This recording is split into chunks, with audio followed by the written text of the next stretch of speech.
안녕하십니까 우리 전국의 유튜브 구독자 여러분, 우리 아프리카TV 시청자 여러분, 미스테리 프롤로그 영상 김원입니다. 오늘 여러분하고 함께 찍게 될 이야기는 지금 제목 그대로입니다. 제가 약 9개월 전에 처음으로 지구 평면 제설과 지구 구역론에 대한 이야기를 전달을 하면서 여러가지 이야기를 했고요. 그 안에 여러가지 댓글도 많이 받고, 그리고 200가지 근거 영상도 좀 봐라 이런 얘기도 많이 받고요. 이전에도 보고 영상을 찍은 거지만 한 번 더 준비는 좀 해야 되겠다라는 생각에 9개월 동안 별 얘기 없이 준비를 좀 하고 있었습니다. 하지만 많은 분들이 좀 우려하시는 대로 저는 일개의 개인이고 그냥 영어 강사일 뿐이니까 제가 최대한 받는 컨텐츠 비용을 투자를 해서 많은 학자분들과 그리고 많은 기타 여러가지 분야에 계신 분들에게 조언을 구하고, 그리고 그걸 여러가지로 가끔씩 저희 라이브 시청자분들에겐 증명을 해드리고, 이제 시간이 9개월이 지났습니다. 영상을 보다 보니까 유튜브에도 이런 바로 영상도 오더라고요. 지구 평면에 대한 걸 검색을 해보면 그 다음에 나사에서 얘기했다는 얘기도 있다더라, 이런 영상도 나오고, 여러가지의 영상들이 저 찍은 이후 많이 올라온 것도 확인을 다 끝냈습니다. 오늘 제가 여러분에게 얘기해드리고 싶은 건 그동안 9개월간 준비했던 이야기 중에 한 5% 정도를 한번 풀어보려고 합니다. 그리고 제가 아프리카TV와 같이 협약을 조금 해서 초대하고 싶습니다. 혹시 지구 평면설에 대해서 나는 되게 오래 믿고 있었고 이거에 대해서 되게 중요하게 생각하고 있으신 분이 만약에 계시다면 저에게 연락을 따로 주시면 됩니다. 저 아마 유튜브 편집자분께서 여기에다가 따로 지금 주소가 하나 올라갈 겁니다. 이쪽으로 메일 주시고 정확하게 얘기해 주시면 저희가 확인해서 연락을 드리도록 하겠습니다. 토론회장을 원합니다. 그리고 저희 쪽은 준비가 지금 거의 다 끝났습니다. 각계 교수분들, 실제 우주원분들, 그렇게 해서 다 초청을 준비를 했고요. 그분들과 너무 과학적인 얘기보다는 그걸 좀 쉽게 풀어서 얘기하고 일반적인 시청자분들도 이해할 수 있는 그런 토론회장이 좀 이어지길 바랍니다. 사실 저도 지구 평면설에 대한 200가지 특징을 처음에 확인을 해봤습니다. 그리고 되게 신비로웠던 건 뭐였냐면 그 200가지의 특징을 하나하나 각계적으로 보면 다 되게 그럴싸한 말들이었죠. 저도 최대한 그 부분에 대해서는 맞다라고 판단을 해보면서 저희 자문 구하는 분들께 여쭤봤고, 한 가지 맹점이라는 걸 찾았습니다. 그 200가지의 각각이라는 거를 따로 보면은 그럴싸했던 내용들이 그게 한 공간 안에 200개가 하나의 공간 안에 존재한다고 판단해 봤을 때는 모양이 평평하지가 않을 수도 있다라는 생각이 들었던 게 먼저였거든요. 자, 일단 혹시 여러분들은 지구와 평면이 아닌 구형이다라는 얘기가 언제 나왔는지 혹시 아십니까? 초등학교 교과서에도 나오는 얘기긴 한데 1522년으로 거슬러 올라가게 됩니다. 그때 당시에 포르투갈 탐험가였던 마젤란이 지휘한 빅토리아호가 세계 일주를 마치고 돌아오면서 이제 인식이 바뀌게 됩니다. 배의 모양도 있었고요. 일단은 가장 첫 번째로 근거로 얘기하는 것 중에는 뭐냐면 초등학교 책에서 나오는 건데, 월식 때 비치는 달의 그림자에 대한 게 둥글다고 얘기를 합니다. 그리고 두 번째는 동쪽으로 갈수록 해가 뜨는 시간이 점점 빨라진다. 그리고 세 번째는 북쪽으로 갈수록 북극성의 고도는 점점 높아집니다. 사실 초등학교 교과서에 있는 내용입니다. 사실 저는 이것만으로도 어떻게 보면 지구 평면에 대한 얘기는 합리적으로 판단이 가능한 게 아닐까라고 판단을 했지만 아직 끝나지 않은 여러 가지 이야기들이 있었습니다. 많은 분들이 얘기를 했던 것 중에 지구의 모양에 대한 이야기였습니다. 이 지구의 모양도 실제로는 거짓이다. 실제로 존재하지 않는 CG로 만든 것. 여러분이 평상시에 보시던 지구하고 좀 모양이 다르실 겁니다. 왜냐하면 지금 이 지구의 모양은 러시아 위성 거거든요. 그리고 두 번째, 일본 기상 관련되어 있는 부분에서 찍은 사진입니다. 그리고 한국의 천리안이 찍은 부분이기도 하고요. 보시면 아시겠지만 야, 이거 다 CG야. 너 몰랐니? 라고 하실 것 같습니다. 아니요, 압니다. 저도 그거 인정합니다. 실제로 CG입니다. 왜냐면 인간은 지구가 둥글다라는 걸 찍을 수 있을 만큼 멀리 가지 못했습니다. 꼴랑 해봐야 ISS 정도나 인공위성 정도에서 사진을 찍어 보내는데 보시는 바와 같이 이 정도의 화소를 따르게 됩니다. 따라서 실질적으로 우리의 눈에 보이는 사진들은 그렇게 예쁘게 나오는 편들이 아닙니다. 그걸 당연히 군데 분야를 찍고 합쳐서 좀 컬러풀하게 만들어 놓고 우리들에게 공개되다 보니 당연히 CG로서 나올 수밖에 없죠. 자, 그러면서 되게 많은 음모론이 탄생하기 시작합니다. 나사가 모든 걸 따로 얘기하는 것이다. 근데 물론 저도 역으로 보게 되면 지구 평면설도 어떻게 보면 다 CG니까 말이죠. 지구 평면설을 주장하시는 분들이 가장 많이 주장하는 바로 이 모양입니다. 보시는 바와 같이 지구는 평면의 모양을 띠고 있으며 가운데 중점, 북극, 바깥쪽 테두리가 지금 남극 이렇게 하고 있습니다. 그리고 저기는 거대한 이제 장벽이라고 얘기를 하고 있죠. 네. 이거를 보고 나서 저도 되게 여러 가지 생각을 했습니다. 일단은 한 가지는 1대1로 합시다. CG 대 CG. 둘 다 CG니까 네, 뭐 1대1이라고 생각은 좀 하겠습니다. 근데 저도 이 지도는 처음에 별로 관심이 없었습니다. 그런데 말이죠. 학자분들에게 조언을 구하다가 조금 신비로운 사실을 하나 알게 됐습니다. 지금 그려져 있는 이 지구 지도는 확실히 정상적 지도가 아니다. 이게 왜 정상적 지도가 아니죠? 저는 잘 모르니까. 지금 여러분이 보시는 이 지도를 지금 그리는 비법, 방식입니다. 지도를 그리는 방식 자체 중에 하나가 뭐냐면 바로 메르카도르 도법이라고 합니다. 근데 이게 위도가 직선이 아닌 중심으로부터 퍼지는 등심원의 형태를 따르고 있는 게 되게 이상하다는 거예요. 등심원입니다. 그러니까 여러분 이게 바깥쪽으로 퍼지는 지도를 그려놨다는 겁니다. 이게 어떤 얘기인 거냐면 북반구 쪽에 비해 남반구가 월등히 크다를 얘기합니다. 면적을 보게 되면 이 위쪽 테두리 대륙 자체가 무지하게 크다는 거고요. 그렇게 따져놓고 보면 위쪽에 있는 한 섹션 블럭 있죠. 그거하고 밑에 섹션 블럭하고 비교했을 때 지금 우리가 원래 알고 있던 이제 전체 지구 질량의 물의 퍼센테이지, 바다의 퍼센테이지보다 바다가 월등히 더 많아야 됩니다. 비교할 수 없을 만큼 훨씬 커야 되고요.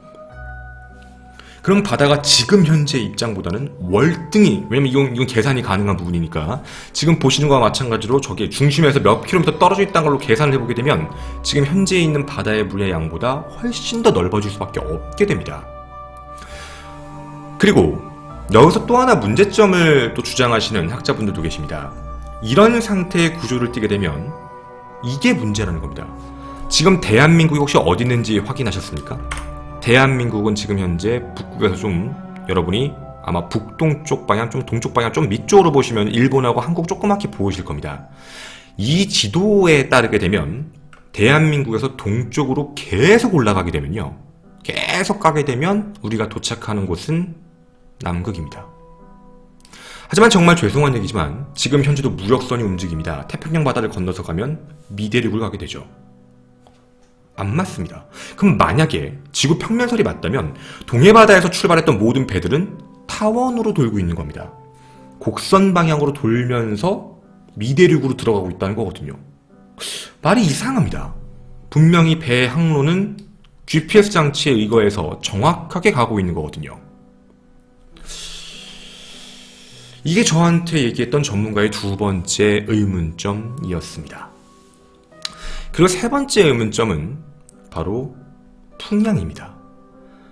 풍량이라는 게 어떤 모양이냐면 우리가 얘기하는 대기대순환, 편석풍, 무역풍, 극풍이라는 부분에 대한 원리 자체와 이론 자체가 터질 수 있는 방법이 없다.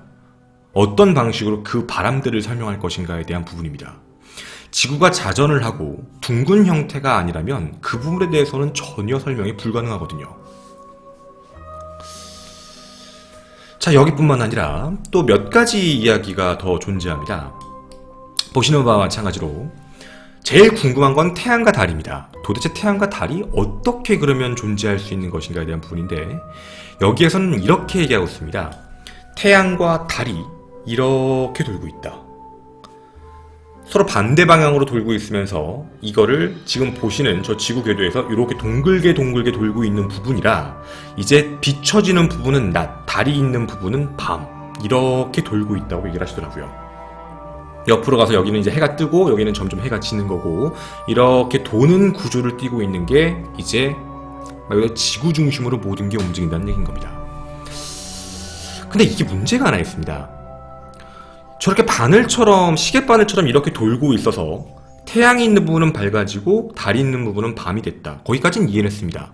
근데 여기서의 근거는 태양이 옆 반대편까지 다 비출 만큼 밝지 않다라는 첫 번째 전제 조건이 붙습니다. 이 태양은 자신의 주변부에 있는 쪽만 밝게 해주는 그런 정도의 역할인 거죠. 뭐 그럴 수 있다고는 일단 치겠습니다.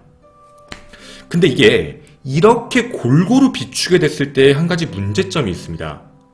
한 가지만 놓고 봤을 땐 그럴 수 있다. 아까도 말씀드렸죠. 200가지에 한 가지 보면 그럴 수 있겠다 라고 볼 수 있을지 모르겠지만, 여기다 한 가지 근거를 더 깔겠습니다. 이렇게 들어가면 한 가지 문제가 터지죠. 계절. 이렇게 골고루 태양이 돌면서 전 지역의 날씨를 똑같이 펼쳐주고 있는데 어떻게 계절이라는 게 생기냐는 문제입니다. 실제로 지구 구역론에서는 계절을 이렇게 얘기합니다. 현재 지구는 23.5도 기울어져 있죠. 그걸 세차운동이라고 하는데, 기울어져 있는 문제 덕분에 이제 극지방에 대한 부분에서 너무 춥거나 너무 뜨겁지 않은 부분이 만들어지는 걸 바로 세차운동이라고 부르게 됩니다. 그렇게 해서 우리는 계절에 대해서 얘기를 하고 있는데, 실질적으로 이렇게 골고루 비춘다라고 얘기했을 때는 계절적 정의는 얘기할 수가 없습니다. 자, 그리고 다음 이야기입니다. 이 지도의 또 하나의 문제점, 바로 얼음벽입니다. 만약에 이 이야기가 맞다면 우리 지구의 가장 넓은 영토를 차지하는 대륙은 바로 남극 대륙입니다. 남극이 가장 넓고 큰 곳을 따지고 있는 거죠. 그럼 여기는 왜 안 녹을까요? 올바르게 쭉 다 돌고 있는 태양, 골고루 비추고 있는 태양인데 어떻게 여기는 녹지 않고 그대로 가장 넓은 대륙을 유지하는지도 설명이 조금 어렵습니다. 자, 그리고 여기서 또 한 가지 생기는 문제도 있습니다. 골고루 돈다. 거기까진 이해를 하겠지만 한 가지 천체 현상이 말이 안 되거든요. 우리 모두가 다 공감하는 게 하나 있습니다. 여러분은 혹시 달의 모양을 밤에 보신 적 있습니까? 달이 어떤 모양이던가요? 저는 지금까지 봤던 달이 뭐 초승달, 금음달을 얘기하는 게 아닙니다. 달의 크기가 같았나요? 달랐나요? 달의 크기는 다릅니다. 이게 골고루 도는 거라면 우리가 보는 태양과 달의 크기는 똑같아야 됩니다. 근데 달의 크기는 늘 다르고 우리에게 가끔씩은 이런 슈퍼문 현상까지 나타나기도 합니다. 16배 커지며 30배 밝아지죠. 16% 밝아지고 30%가 더 밝아진다. 자, 이 얘기까지 한번 얘기를 했었습니다. 그랬더니 지구 평면설은 좀 다른 부분을 제시하더라고요. 지구 평면설이 그동안 발전한 단계 부분입니다. 애초부터 이런 얘기한 적은 없었거든요. 바로 이 얘기입니다. 돔이 있다.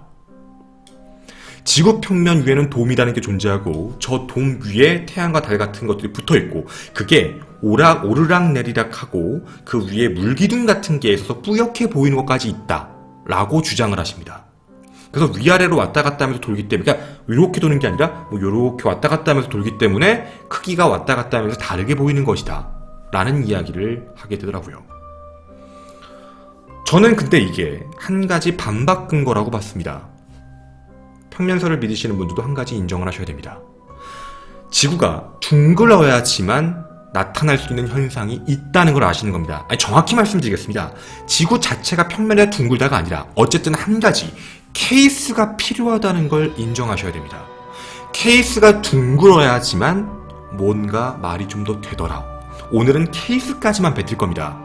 분명히 여기 있는 모양으로는 합리적 판단이 안 되기 때문에 거기에다가 무언가 둥근 케이스를 얹어야지만 말이 되더라. 그게 중요합니다. 둥근 케이스입니다. 둥근 지구라고는 안 하겠습니다. 하지만 둥근 케이스를 꼭 까셔야지만 이게 말이 되잖아요. 그리고 저에게 이 얘기를 하면서 가장 많이 하셨던 얘기가 바로 곡률에 대한 이야기입니다. 근데 사실 저는 이 곡률에 대한 부분은 정말 언급할 가치가 별로 없다라고 사실 판단을 했었습니다. 곡률의 정의가 뭐냐면 지구가 둥글다면 우리가 보는 수평선, 지평선이 왜 평면으로 보이냐? 맞습니다. 평면으로 보입니다. 여러분이 비행기를 타고 가다가 옆에 이렇게 보게 되면 지구가 평평하게 보입니다. 당연합니다.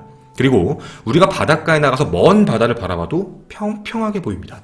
휘어있는 게 보이지 않습니다. 왜냐하면 당신들 눈에, 우리 눈에 휘어있는 것처럼 보일 만큼이면 우리는 거인이어야 됩니다. 아니면 지구가 엄청 작던가.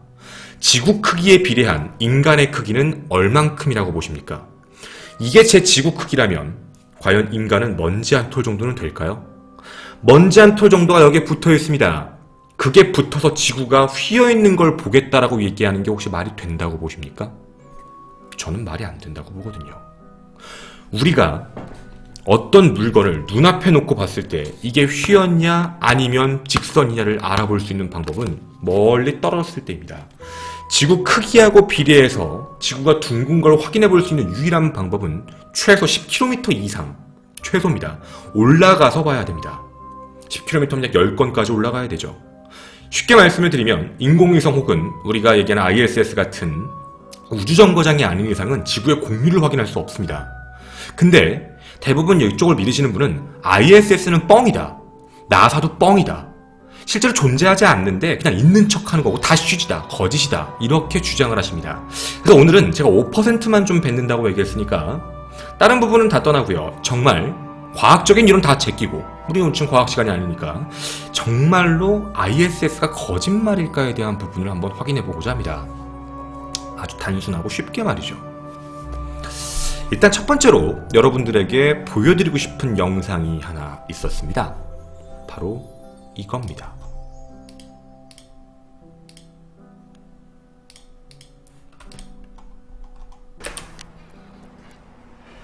There it is. There's the world out there. The door has opened. Roll the door open. The door has opened. 여러분 보신 이 영상은 실제 레드불이 보여주었던 자유낙하 실험입니다. Okay, item 26. Move seat to the rear of capsule. Slide forward into the 세계 rest 신기록을 position. 세웠죠. Your shoot. 32. Verify. Cut a red light. Give me a thumbs up if they're disconnected. I don't. Right, stand up on the exterior step.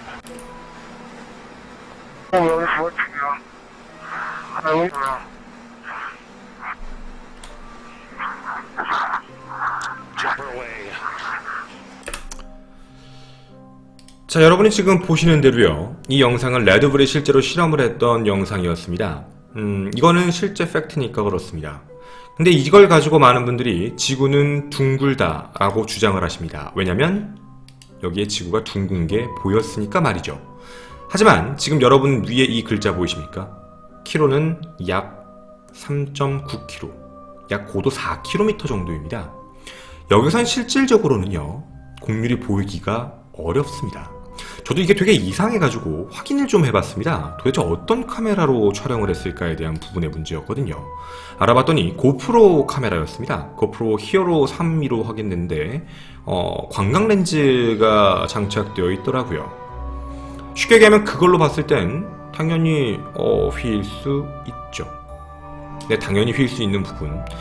저도 이걸로서는 충분히 말씀을 드리고 싶었는데 뭐 그냥 그걸로 봤을 때는 휜다라고 얘기하면 그럴 수도 있다고 봤습니다. 렌즈가 휘었다고 얘기하니까 그거에 대해서 우리가 아닌데? 라고 얘기할 수는 없으니까 말이죠. 자, 일단 이게 첫 번째로 우리 눈에 확인이 됐던 부분이었습니다. 우리들 눈에요. 자, 우리 이제 그 다음입니다. 이것뿐만 아니라 다른 부분에 대한 영상들이 과연 있을까가 되게 궁금했습니다. ISS가 거짓말이라고 하니까 말이죠. 두 번째 영상 하나 보도록 하겠습니다. 네. 바로 이 영상입니다. 여러분은 한국인 최초 우주 프로젝트가 있었던 걸 기억하십니까? 한국인이 실제로 러시아와 협약을 해서 러시아 우주기지에서 우주선을 쏘아 올려 우주정거장 ISS와 도킹을 하고 그 안에서 우주 실험을 했던 이소연 씨입니다. 이때 당시의 내용을 보게 되면 되게 좀 특별한 얘기가 나오죠. 현재는 대한민국에서 많이 비판을 받고 계신 분인데 잠깐 참고자료로 쓰도록 하겠습니다. 보시는 바와 같이 우주를 타고 올라가서 언제쯤 연락이 되는지 궤도에 대한 이야기가 하나 나와 있고요. 그 그리고 이 안에서 무슨 실험을 하게 되는지에 대한 영상적인 이야기들이 나오게 됩니다. 씨를 태운 우주 정거장은 이 낮은 위치에서 그리고 보시는 바와 같이 바로 이 부분입니다. 도킹입니다. 만약 이런 부분들까지도 만약입니다. 도킹에 대한 부분까지도 이것도 CG고 그래픽이고 어서 만든 거야 라고 얘기를 한다면 사실 되게 할 말은 없습니다. 그럼 역으로 묻고 싶은 게 있습니다. 여기선 과학실험이 실제로 진행되었고 그 과학실험은 실제 교육자료로서 입증되고 여러 군데 그리고 많은 곳에 교육장치로 쓰이게 되었습니다. 국제우주정거장과 라이브로 연결했던 영상입니다. 떠 있습니다. 그럼 이곳은 어디일까요? 어느 곳에서 이런 모습을 찍고 있었을까요? 그렇다면 이게 또 정말 만약에 조작이라면 ISS부터 러시아 그리고 대한민국까지 그리고 이소연 씨까지 모든 사람이 이 조작의 환경에 함께 했다라는 말이 됩니다. 합리적일까요? 과연 말입니다.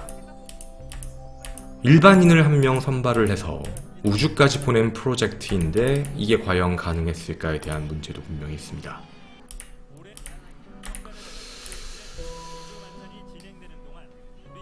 자,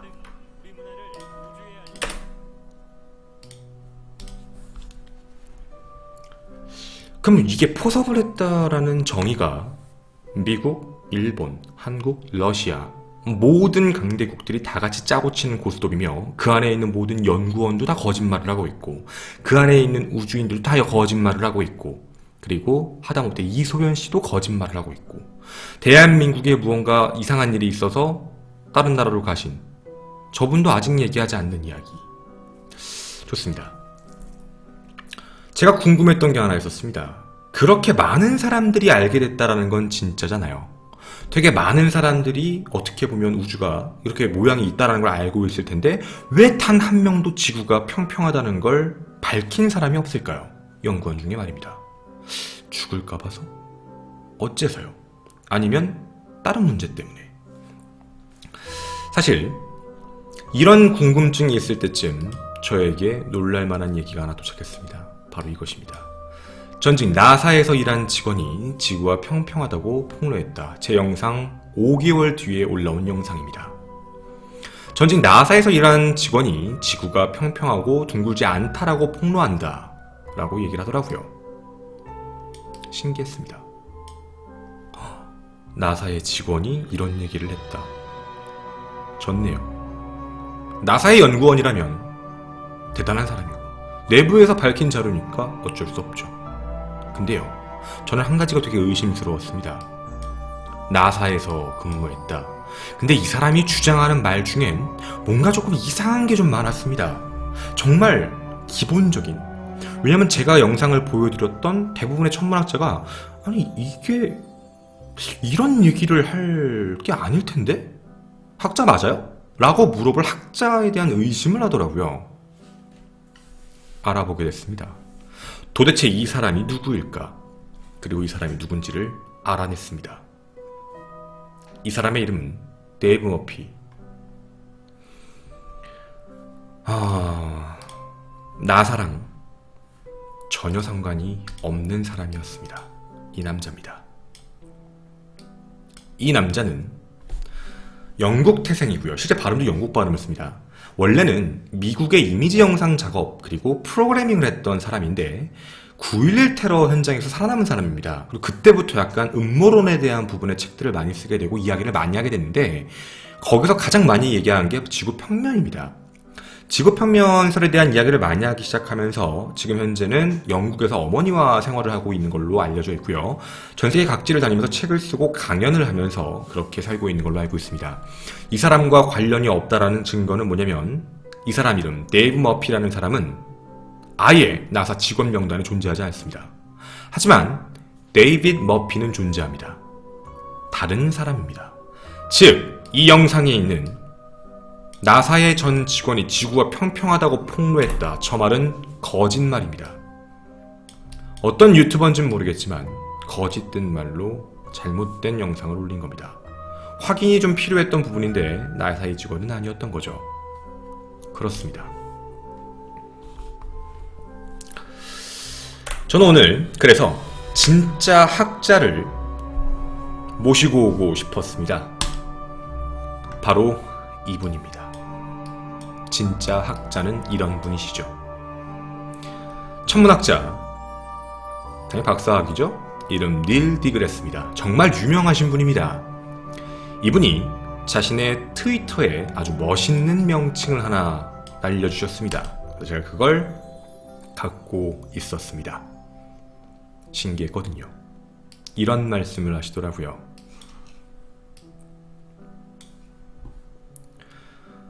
뜻입니다. 지구가 평평하다고 주장하는 사람들이 한 번도 보지 못한 월식입니다. 라는 글을 2017년에 올리시게 됩니다. 그리고 조만간 비행선을 쏘아 올릴 계획을 하고 계십니다. 돈이 좀 많으신가 봅니다. 부럽습니다. 자, 보시는 바와 같이 월식에 저런 장면이 나온다면 인정하겠습니다. 지구가 평평한 그림자죠. 저런 건 존재하지 않으니까 말입니다. 평평한 지구를 원하는 사람들이 한 번도 볼 수 없었던 달의 월식 사진 여러분들께 선물로 드리겠습니다. 이것뿐만 아닙니다. 상상하지 못할 많은 분들이 대기하고 있습니다. 혹시 나는 그래도 아직 믿고 있다라고 한다면 언제든 메일로 연락 주셨으면 좋겠습니다. 싸우자는 자리가 아니라 토론의 자리로서 서로의 생각을 공유해 볼 자리가 만들어지길 진심으로 바랍니다. 저는 아프리카TV의 김원이었습니다. 감사합니다.